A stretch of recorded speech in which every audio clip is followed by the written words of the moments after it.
Alors c'est tout l'enjeu de la construction de l'objet, c'est-à-dire dans la perspective de Winnicott, il y a une première phase un peu mythique comme ça, où l'enfant et la mère sont confondus. C'est-à-dire que la mère est l'enfant et l'enfant est la mère. Ce qui permet à Winnicott de dire que un bébé, ça n'existe pas. Il dit un truc comme ça. Ça n'existe pas parce qu'un enfant sans sa mère, sous-entendu, quand il y a une mère, mais même si c'est une nourrice, même si c'est une nurse, comme on disait tout à l'heure, elle fait office de mère. Donc un enfant, un nourrisson sans sa mère, ou quelqu'un qui fait l'office d'une mère suffisamment bonne, ça n'existe pas. Donc au début, il y a une espèce de phase comme ça d'intégration totale de la mère et de l'enfant, parce que la mère est capable d'être dans une, comment dire, une adéquation parfaite au désir de l'enfant. Ensuite, il va y avoir ce qu'on appelle la phase transitoire ou transitionnelle, où l'enfant va progressivement, avec la mère et son appui, construire la réalité, c'est-à-dire l'existence d'un objet extérieur. C'est comme ça qu'on peut le lire chez Winnicott. La réalité, c'est d'abord un objet extérieur. Et c'est là que Winnicott parle de la destruction ou de la haine de l'objet. C'est-à-dire que la construction de l'objet suppose que ce qui est mis dehors dans un contexte kleynien, c'est ce qui est mauvais, c'est ce qui aussi attaque l'enfant. Donc, il faut d'abord que l'enfant puisse mettre dehors et qu'il ne soit pas persuadé que ce qu'il a mis dehors, il l'a attaqué et il l'a détruit et que ça a disparu. Donc, il faut pour ça qu'il attaque l'objet jusqu'au moment où il se rend compte que l'objet survit, qu'il a beau l'attaquer, il peut le reconstruire, il peut le réparer, l'objet est toujours là. Et ça, c'est le début de la réalité extérieure solide. C'est-à-dire que le moment où l'enfant commence à pouvoir considérer que ce qui sort de lui ne détruit pas l'objet. Mais pour cela, il faut qu'il l'attaque.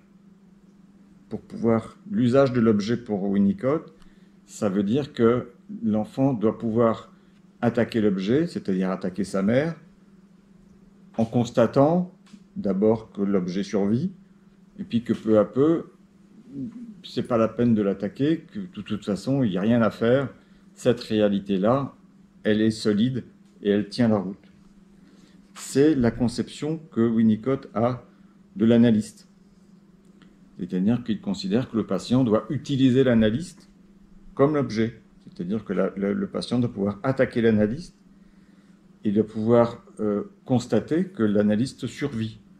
C'est-à-dire que Winnicott, dans ses exemples cliniques, dit parfois que tout ce qu'il a à faire, c'est de continuer à respirer. À la limite, il peut dormir du moment qu'il se réveille et que le patient peut constater qu'il est toujours vivant, qu'il a survécu à toutes les mauvaises pensées et les choses terribles que les patients, souvent psychotiques de Winnicott, ont pu projeter sur lui.